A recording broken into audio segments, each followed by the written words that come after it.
No Santuário do Pensamento, convido-te a transcender os limites do cotidiano e explorar a vastidão espiritual que nos envolve. Que a serenidade do divino preencha este espaço, inspirando-nos a refletir sobre a beleza da fé e a profundeza da conexão com algo maior. Que esta reflexão seja uma jornada de descobertas espirituais e renovação interior.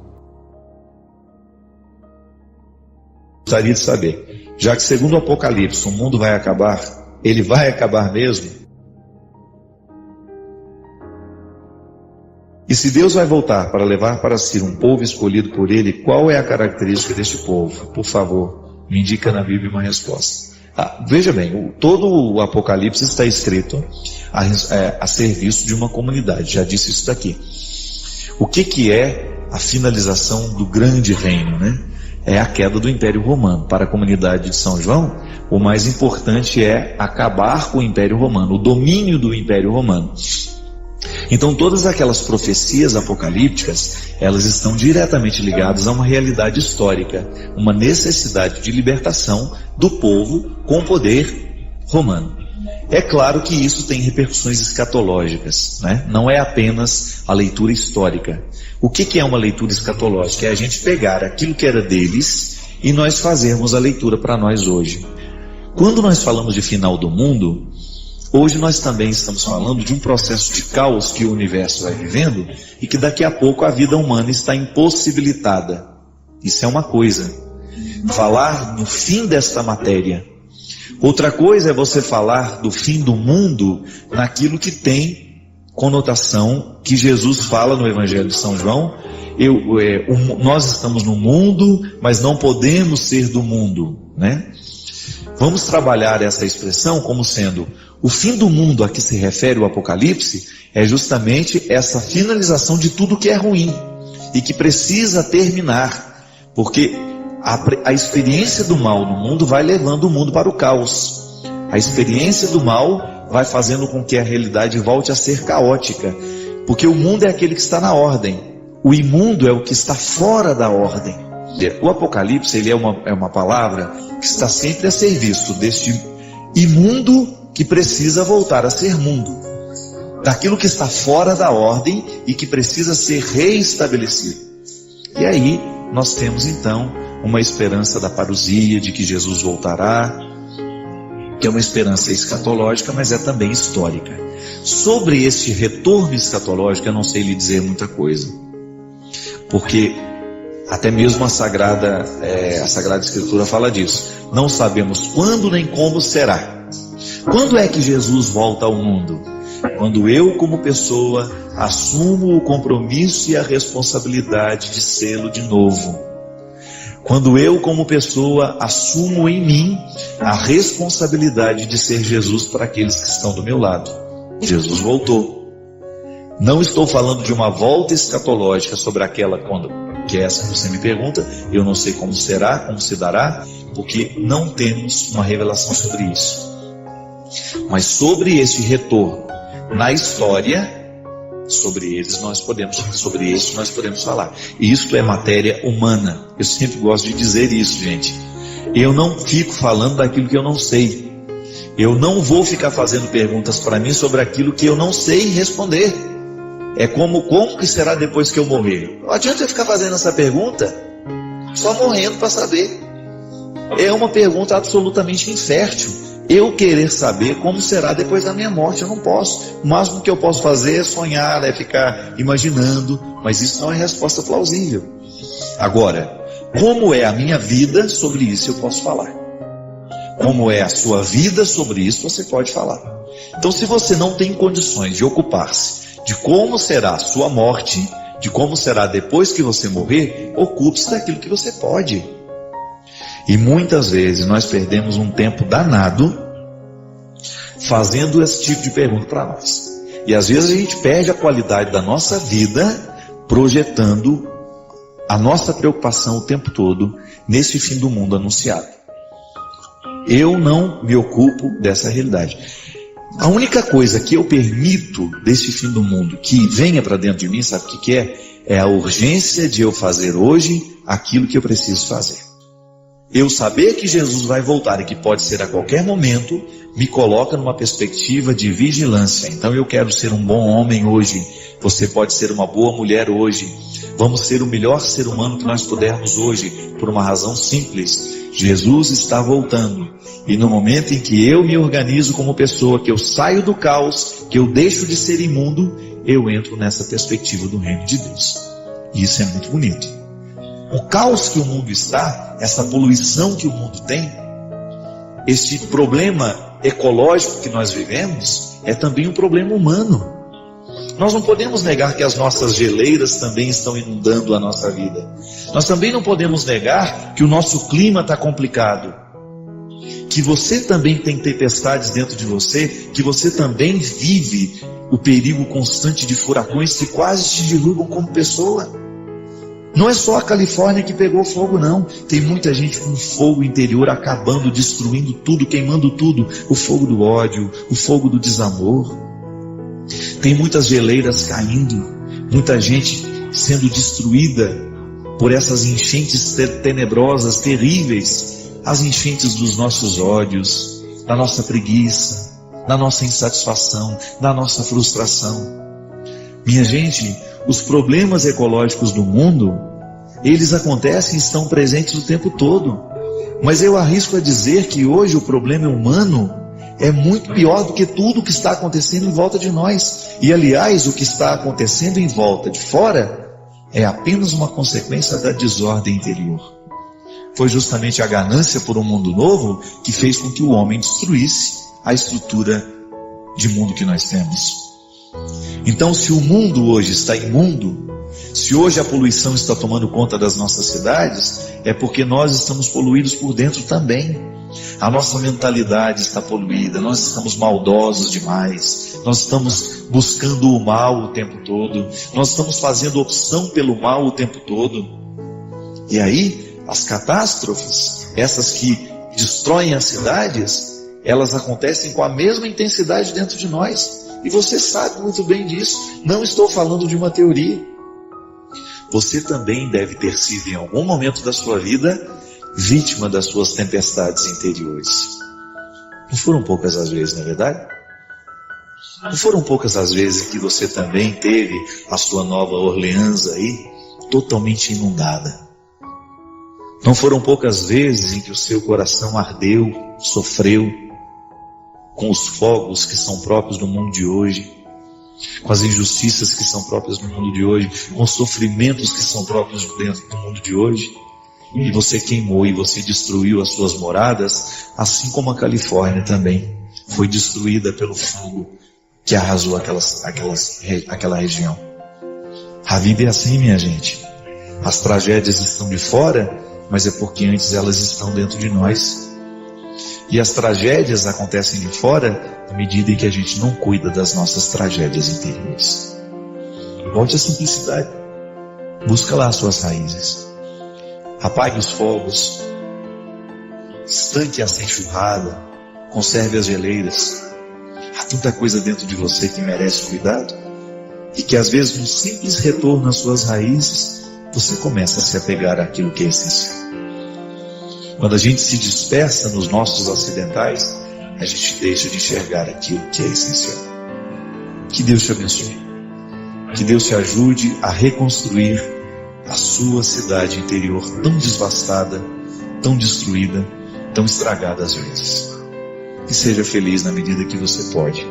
Uma certeza eu tenho, você merece.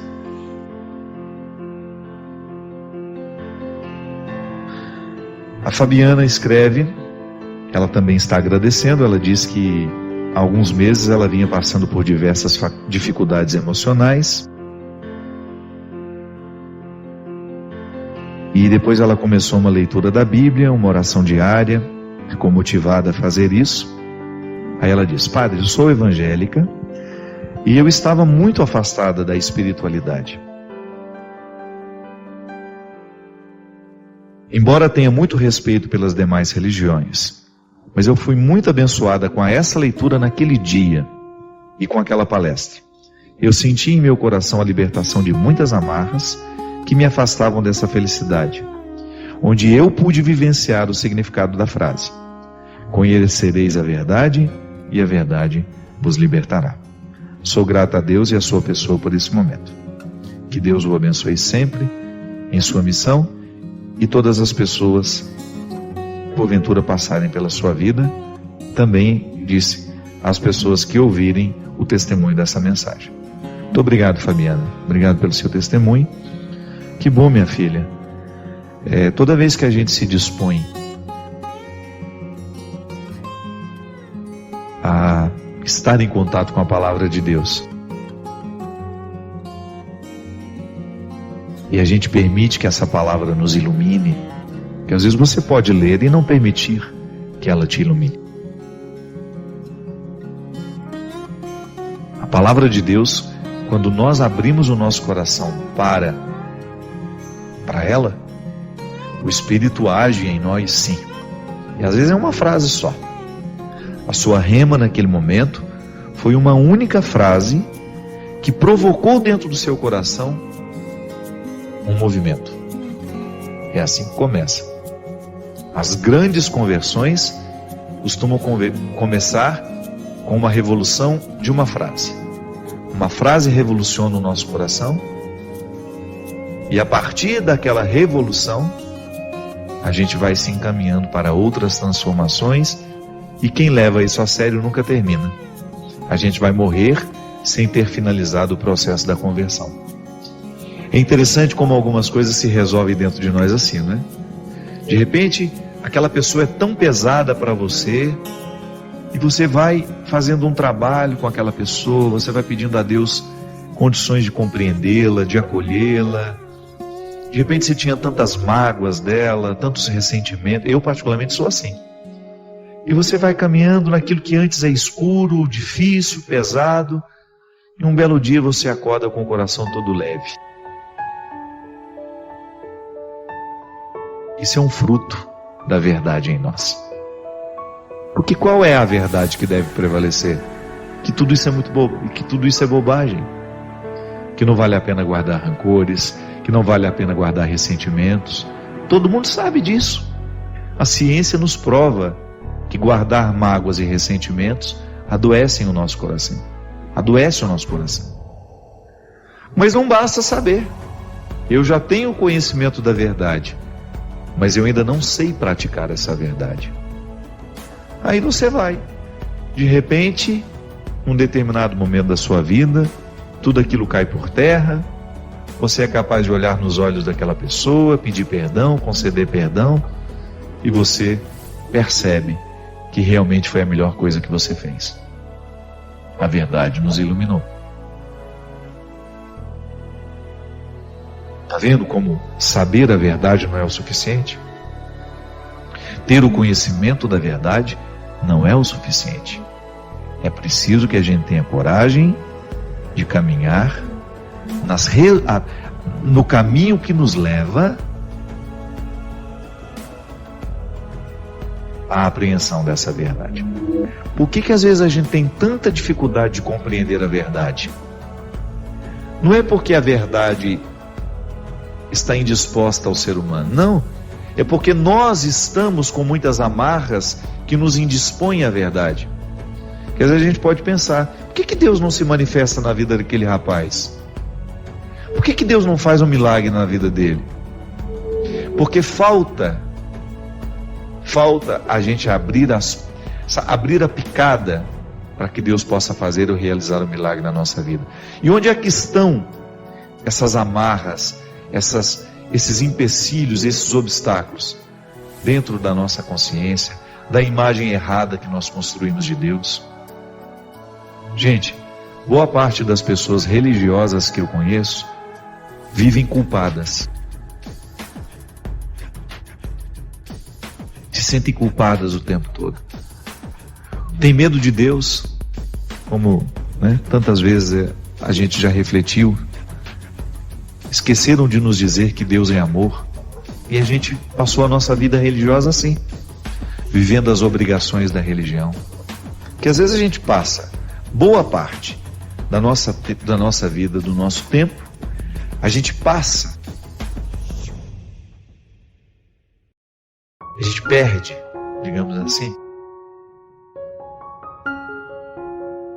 com os estereótipos de Deus. E, às vezes a gente não acredita em Deus. A gente viu uma máscara que eles falam que é Deus e a gente acredita naquela máscara. Não. A gente não tem que acreditar em máscara. A gente tem o direito de ver a face dele. A gente tem o direito de mergulhar no coração dele. Olha que coisa ousada. É a proposta de Jesus. Como é que nós mergulhamos no coração de Deus? Através do coração de Jesus. A palavra de Jesus nos revela quem é Deus. Jesus nos ensina que Deus tem um carinho e um respeito imenso pelo pecador e que a vida dele, o mistério da encarnação, essa presença de Deus na história, foi justamente para mostrar isso, que ninguém pode ficar julgado fora. Como é que eu posso conciliar o Deus do Antigo Testamento com Deus manifestado em Jesus? Aí é a travessia que todos nós precisamos fazer. Todos nós precisamos fazer isso. Todos nós temos necessidade de viver essa travessia. Eu, você. Eu não sei em que ponto dessa estrada você está. Eu ainda tenho muita noite em torno de mim. Eu ainda tenho muita escuridão em torno de mim. Mas eu estou consciente de que eu estou caminhando na direção dessa luz. Eu quero, sim, ser. Em toda a estrutura da minha vida, no meu jeito de pensar, no meu jeito de agir, eu quero ser um filho do Novo Testamento. E eu ainda trago muitas coisas dentro do meu coração que me remetem ao Antigo Testamento. O Antigo Testamento precisa ser a base, o meu sustento de todas as leis, de toda a fé que eu recebi de Abraão, de Moisés, os patriarcas, os profetas. O Antigo Testamento está aqui para me ajudar, para me dar sustento, mas é o Novo Testamento que tem que nortear as minhas ações. E esse itinerário é meu, é seu. Todos nós somos, de alguma maneira, discípulos da madrugada, caminhando na direção desta luz. O processo em Deus não termina. E é por isso que a humildade é tão necessária na vida de um cristão. Porque é a humildade que não vai permitir que a gente se sente pronto, que a gente se sinta pronto. É a humildade que vai fazer com que a gente tenha condições de olhar para o nosso processo e identificar que ainda existe muita estrada pela frente.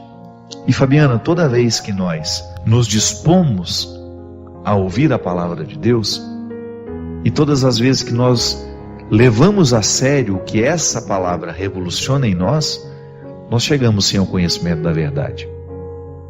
Nunca a verdade na totalidade, porque ela nem cabe dentro de nós. A verdade é tão grande, ela é tão preciosa, ela é tão grandiosa, que não cabe dentro do nosso coração. A gente vai aos poucos recolhendo, como se estivéssemos pela estrada recolhendo pequenas pedras preciosas que a gente vai encontrando. Ou como o garimpeiro, que passa a sua vida extraindo do garimpo inúmeras pedras preciosas para juntar um único tesouro. É assim que a gente faz. A gente acredita que Jesus é o caminho, a verdade e a vida. Toda a verdade divina está manifestada em Jesus. Ele é a plenitude da verdade. Nós já temos essa plenitude, mas ela não cabe toda dentro de nós. A gente precisa da vida inteira para ir administrando essa verdade. Por quê? Não basta conhecer a verdade, é preciso praticá-la. E a prática, ela vai acontecer ao longo da vida, no dia a dia. É processual. O conhecimento da verdade vai me dando condições de identificar no processo dos meus dias essa íntima identificação entre o que eu sou e a verdade que me foi revelada. É interessante que o processo terapêutico faz a mesma coisa com a gente. Quando você tem um trauma, por exemplo, o psicoterapeuta, através de uma abordagem, sei lá qual é a linha que ele vai usar, mas geralmente abordagens conscientes, ele vai nos ajudando a compreender o porquê de termos sido traumatizados naquela hora.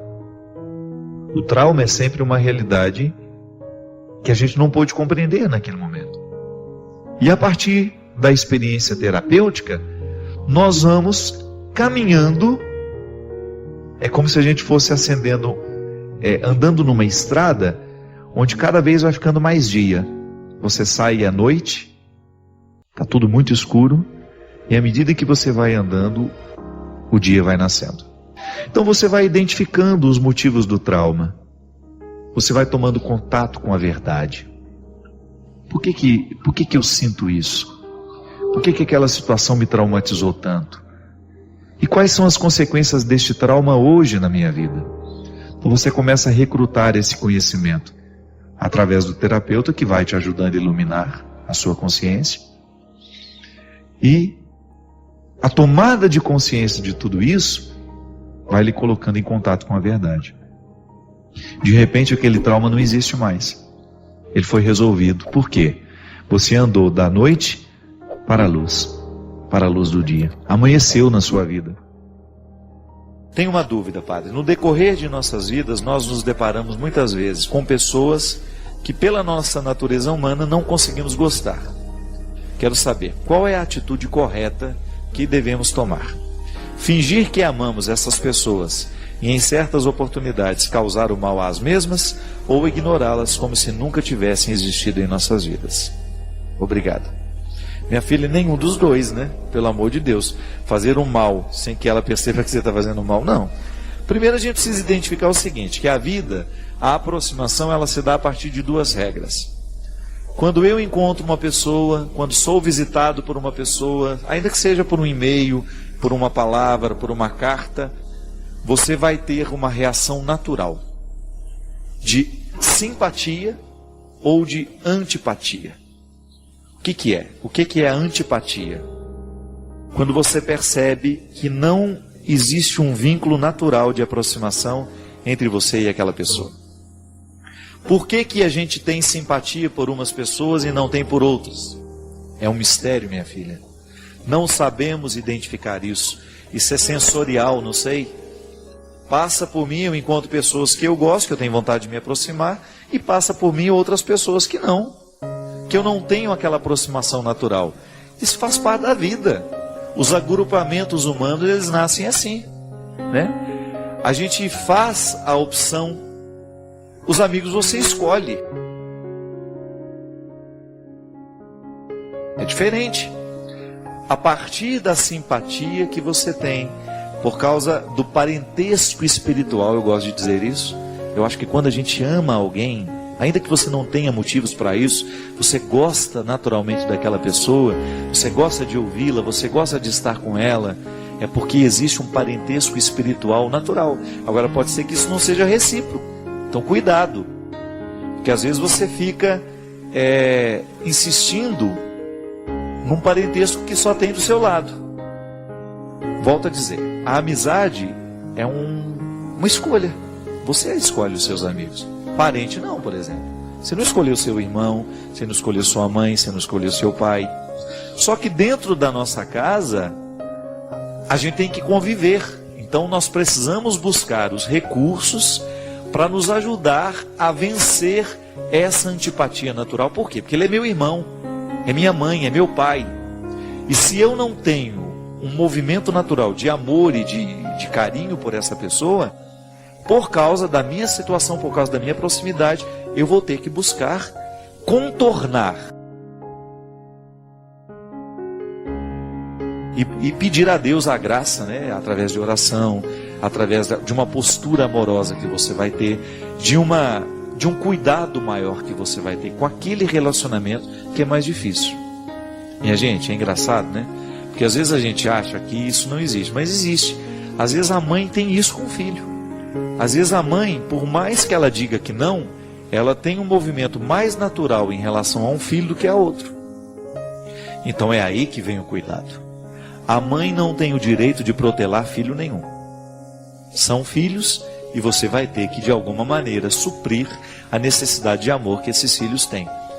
Agora, você vai ter que viver esse conflito interior aí, de como é que você vai administrar a sua preferência. Eu não estou aqui para dizer que existe ou não existe a preferência. Estou aqui para refletir que quando eu identifico que eu naturalmente prefiro alguém dentro da minha casa, eu preciso tomar cuidado para que essa preferência que eu tenho por aquela pessoa não venha anular ou prejudicar a minha capacidade de amar os outros. Então tá bem, os seus amigos você escolhe, você vai ser norteada por essas regras de antipatia e simpatia. Tá bom, padre, mas e dentro do meu trabalho? Eu não tenho como escolher as pessoas que ficarão na mesma sala que eu. A regra vale para a mesma situação.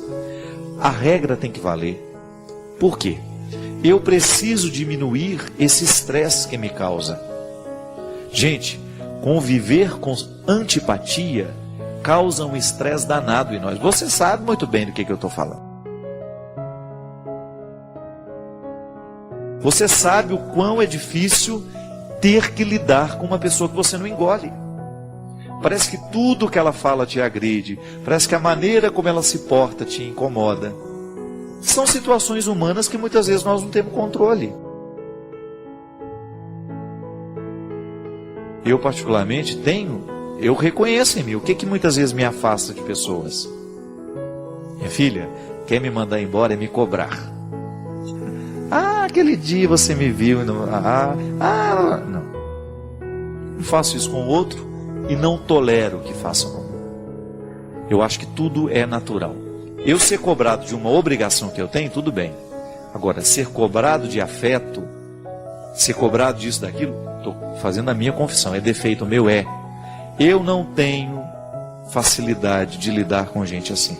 Eu gosto de relacionamentos naturais, onde não existe forçação de barra e nem tampouco existe o exagero. Eu sou assim. Nasci assim, cresci assim e me aproximo naturalmente de quem me trata assim. Pronto, esse é meu jeito de ser. Essa é a minha dificuldade. Agora você tem que saber quais são as suas. O que te aproxima e o que te afasta. E descobrir ali naquele ambiente de trabalho o que você precisa fazer para que você diminua essa dificuldade e que você comece a estabelecer laços. Que você precisa trabalhar com aquela pessoa. Aí entra a regra da sobrevivência, que não passa pela falsidade não, viu? Eu acho que é até natural, e eu acho que seria até muito interessante, você ter coragem de dizer, sentar com aquela pessoa e falar assim, bem, você já deve ter percebido que nós temos dificuldades de relacionamento, né? O que nós podemos fazer para um ajudar o outro? Porque é natural que às vezes ela tenha dificuldade também. E quando nós temos essa clareza, quando a gente tem essa facilidade de esclarecer esses aspectos, a gente já dá um passo na direção do acerto. Porque às vezes a gente erra, é porque o outro erra com a gente e a gente erra com o outro, é porque a gente ainda não conseguiu esclarecer isso. O que a gente precisa para a gente ser feliz? Nós falamos o tempo todo sobre essa tal felicidade. Nós acompanhamos o tempo todo as pessoas na tentativa de serem felizes. As nossas redes sociais, né? Tanta gente publicando aquilo que faz feliz. E até mesmo mentindo em torno daquilo que nos faz felizes. O que nos torna felizes? O que nos torna realizados? E a partir dessas perguntas, nós começamos a desmentir, porque nós mentimos para nós. Quantas vezes eu encontro pessoas, eu identifico isso em mim, uma estrutura mentirosa em torno da realização. Fingimos que estamos Fingimos que estamos realizados. Fingimos que estamos sabendo o que deve ser feito. Ficamos muitas vezes na superfície das coisas, das situações, e nem temos coragem de tocar naquilo que de fato precisa ser tocado para que a nossa vida seja melhor. Nós temos tantas buscas. Às vezes você tenta ser feliz através do seu trabalho.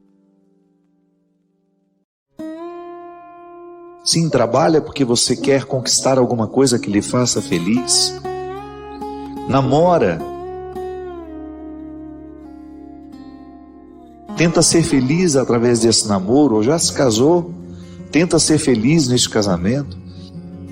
Essa vida é tão curta, né?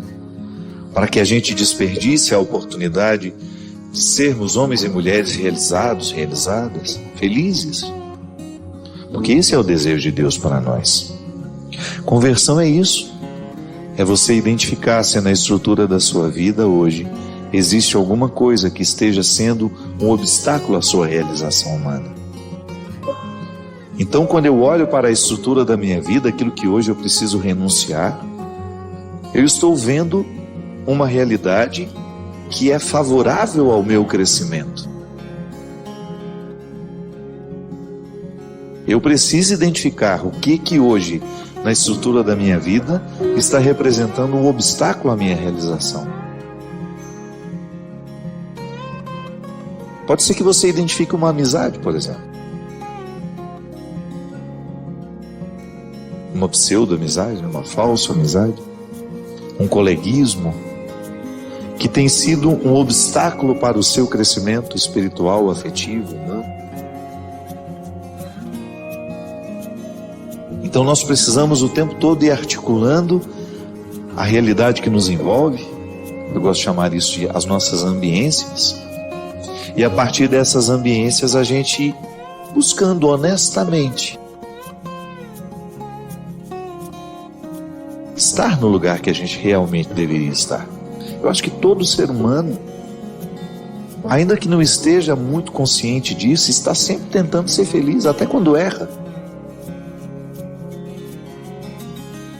Até quando nós erramos, nós estamos de alguma forma tentando ser felizes.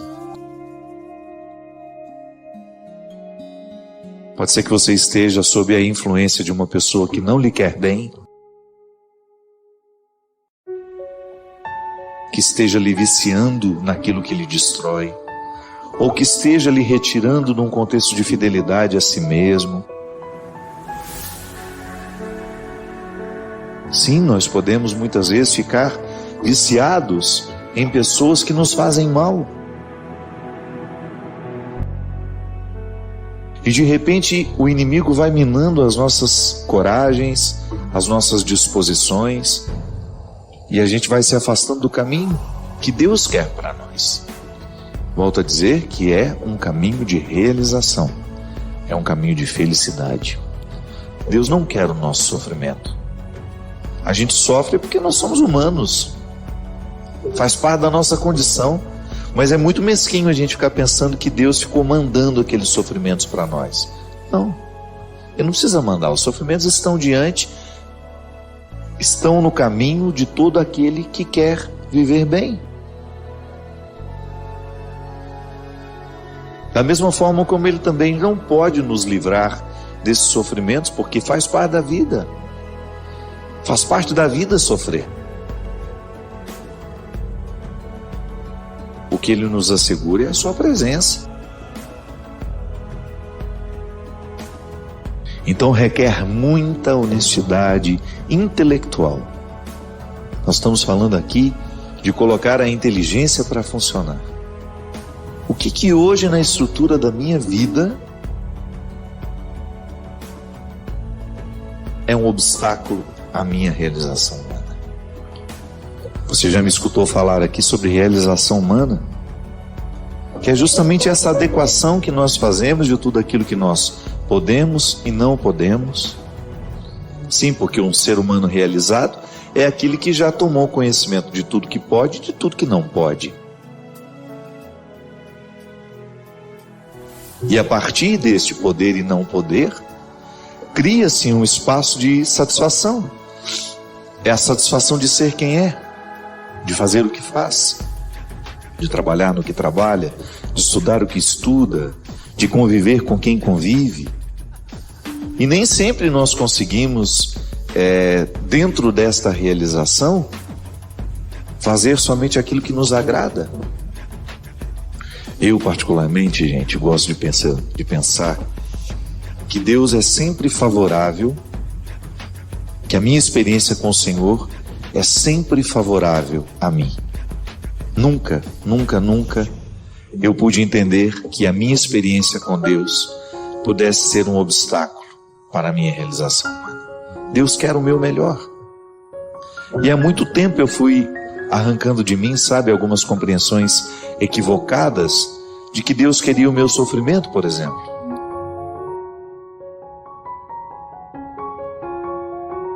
Deus não tem nenhum interesse que você se torne uma pessoa infeliz.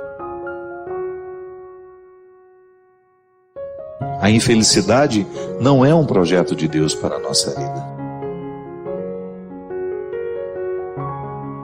É por isso que no projeto que Ele tem para cada um de nós, Ele nunca retira os obstáculos.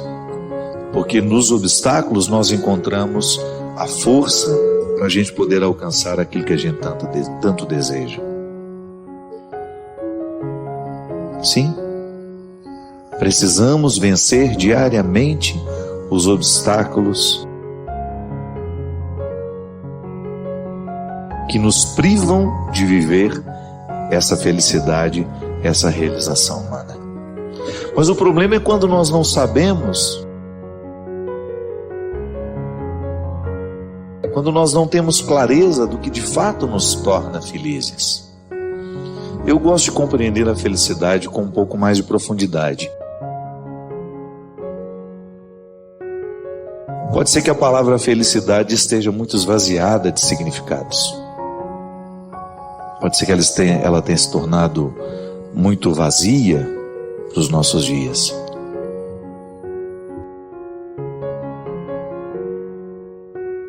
Crescemos muito quando somos desafiados. Muito mais do que quando somos bajulados. Quando nós aceitamos a provocação da própria vida. Sabe como que a vida nos provoca? Com o nosso mal-estar.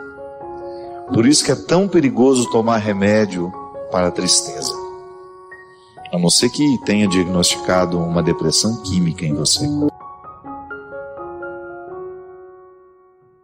E aí, minha gente, nunca é tarde para a gente poder mexer na estrutura da nossa vida, mudar os rumos. Da mesma forma como Jesus não teve medo de mudar a vida de quem passava por ele. Porque Jesus sabia de tudo isso com muito mais profundidade do que nós sabemos hoje. Quanta gente fica curada quando desiste de um emprego, por exemplo, quando abre mão daquele emprego para ir ganhar menos, mas trabalhar em algo que se gosta. Quanta gente termina o seu conflito quando termina um relacionamento. Mas sofre, mas pelo menos está sofrendo para curar. Sim, mas geralmente quando as tristezas chegam e a gente entorpece com um comprimido, a gente perdeu a feliz oportunidade de descobrir o que nos incomodava. E aí a gente não muda o que incomoda. Você só vai jogando comprimidos sobre a sua tristeza. E por isso não resolve. Apenas vai passando de um dia para o outro, jogando o conflito para frente, quando na verdade o que resolveria, que retiraria a necessidade do comprimido é um enfrentamento, uma mudança das peças do tabuleiro. Quantas pessoas resolvem suas tristezas, suas angústias quando são capazes de colocar as pessoas nos lugares certos, quando você blinda o seu coração para que ele não seja alvo do desamor do outro.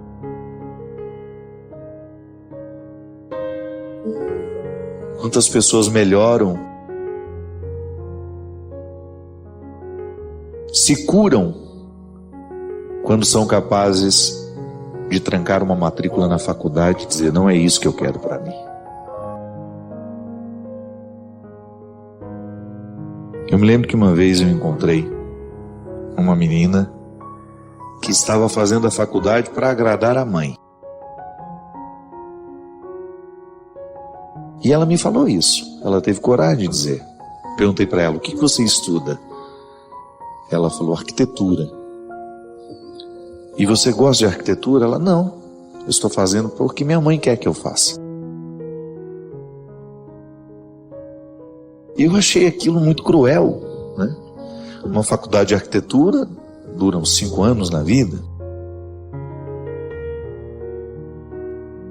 Fazer o oposto do que se pretende para agradar a mãe, alguma coisa está errada nessa relação. Nós não podemos nos adaptar. Nós não podemos dar um passo atrás na educação que nós já recebemos um dia. De saber respeitar um espaço, até mesmo um território sagrado. Às vezes eu vejo a maneira como nós entramos dentro das igrejas, o desrespeito é tão grande, porque não há diferença entre lá fora e aqui. Eu levo muitos peregrinos pelo mundo, é a primeira coisa que eu digo para eles no primeiro momento da nossa peregrinação: gente, perceba a sacralidade de cada lugar. Não entre dentro da igreja da mesma forma como você entra no mercado. Não estou falando de religião ainda não. Estou falando de valores, de virtudes, de educação,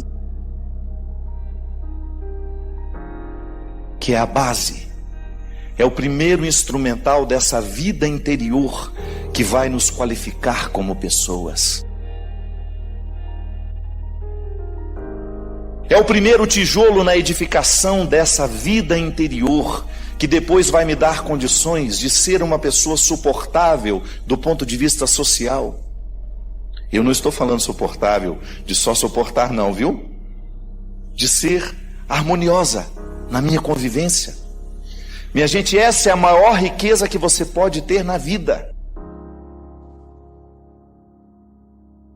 Você estabelecer desde o início este alicerce que vai lhe dar condições de ser uma pessoa educada.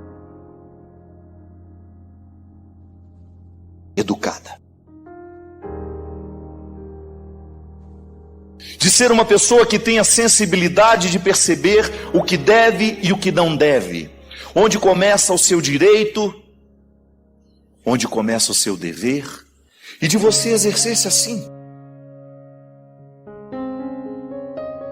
Nós não estamos no Evangelho ainda, nós estamos em Aristóteles, nós estamos em Platão, nós estamos nos primórdios da filosofia, dessa filosofia ocidental que nós conhecemos, que inclusive estabeleceu as nossas normas de direito, de política, de economia. Mesmo que você nunca tenha lido uma página de Aristóteles, mesmo que você nunca tenha lido uma página de Platão, a sua fé, essa sistematização teológica que nós temos, foi influenciada por eles. Mas Jesus, o que tem Jesus a ver com essa história? Não, Jesus é absolutamente original no que disse. Quando eu digo na sistematização teológica, é quando nós vamos estudar Tomás de Aquino, quando nós vamos estudar Agostinho, porque esses homens eram muito inteligentes. E eles começaram a pensar a fé a partir da filosofia. Eles deram um passo atrás eles quiseram trazer racionalidade para que o nosso discurso pudesse ser respeitado pelos outros, antes por nós mesmos. Sabe por quê? Nós só vamos viver se de fato houver uma coerência para nós. O que nos faz adeptos de Jesus é quando nós percebemos que a palavra que Ele nos propõe, que a lei, que a regra que Ele nos sugere faz sentido. Antes disso não há seguimento. Não há seguimento antes do conhecimento da verdade. Você pode até ter uma participação. Você pode até ser um número na estatística, mas você ainda não é cristão. Você pode até ser católico, mas ainda não é cristão. Você pode até ser um evangélico, mas ainda não é cristão. Há uma sala de estar onde nós corremos o risco de passar uma vida inteira achando que já estamos no principal lugar. A palavra de Deus na nossa vida só faz sentido quando nós percebemos a coerência, isto é, está alinhavando com o sentido tudo aquilo que eu compreendo e sei de mim, porque é em mim que o mistério se realiza. É em mim que Deus é possível. Ah, mas padre, então para que eu saio e vou à igreja? Para você chegar até você. Isso é fantástico. E está lá naquela passagem que Jesus se encontra com a samaritana e faz um itinerário maravilhoso de viagem interior com aquela mulher. Aquela mulher estava privada de estar no templo. Ela estava privada da geografia da fé. Jesus liberta aquela mulher na chave principal, onde todos os grilhões das suas escravidões estavam presos, colocados. Mulher, vai chegar um momento, e o momento já chegou, em que não será aqui, não será ali, não será lá, mas será em si mesmo, em espírito, em verdade. Então eu posso simbolicamente, religiosamente, sair da minha casa e ir até a igreja. Por quê? Porque lá, aquelas paredes, aquele altar, aquela liturgia, me facilita entrar para dentro de mim. E entrando dentro de mim, eu começo a viver a experiência de um confronto pessoal com Deus, que vai me mostrando cada detalhe da minha indigência, sem nunca me rejeitar. Nunca me rejeita. A minha indigência, essa indigência moral que eu descubro, essa indigência emocional, e aí você pode desdobrar essa indigência em todos os aspectos que você percebe em você. Eu tenho indigências morais, você tem. Nem sempre eu sou justo.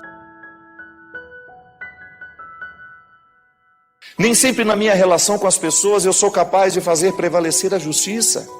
É uma indigência.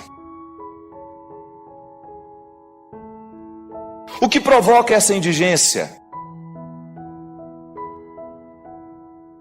É um dever de casa a ser feito.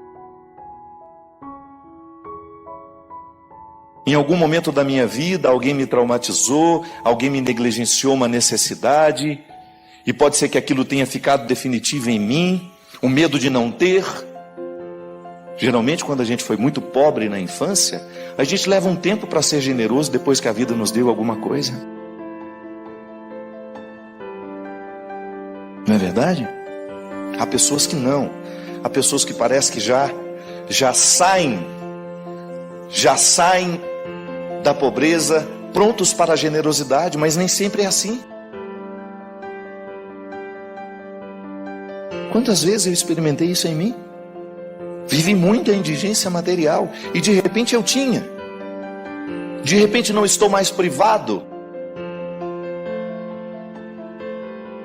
Mas a minha tendência era acumular.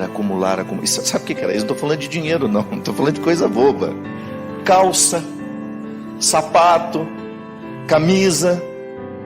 Gente, eu sou daquela geração que tinha um sapato 2, 3 anos, que usava até aquilo furar por baixo. A gente colocava uma fita isolante para evitar o buraco aparecer. Os dedos já não podiam nem levantar. Eu sou dessa fase. Experimentei muito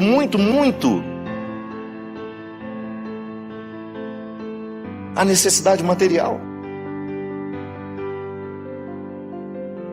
E identifiquei exatamente em mim quando é que essa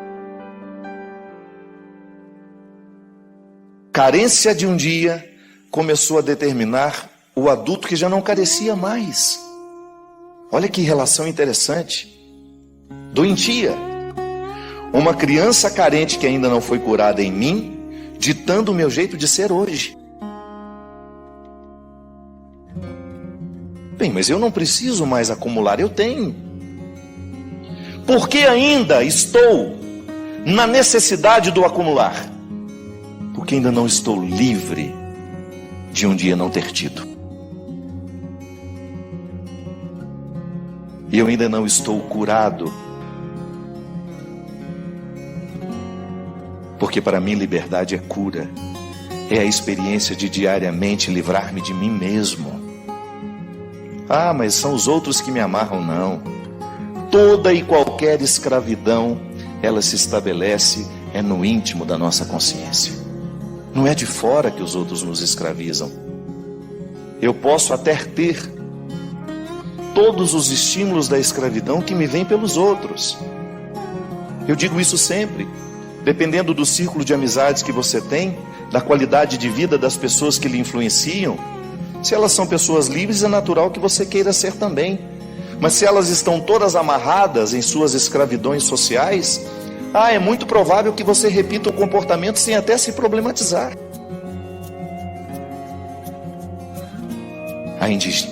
A indigência moral,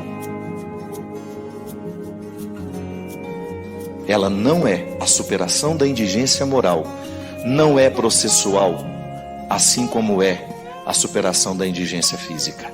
O controle, digamos, porque indigentes físicos nós seremos a vida inteira. O seu corpo continua limitado, a sua pele continua sem ser posta ao sol. Desculpe, é o sol também, né? Ao fogo, mas está administrada. Você assimilou essa indigência.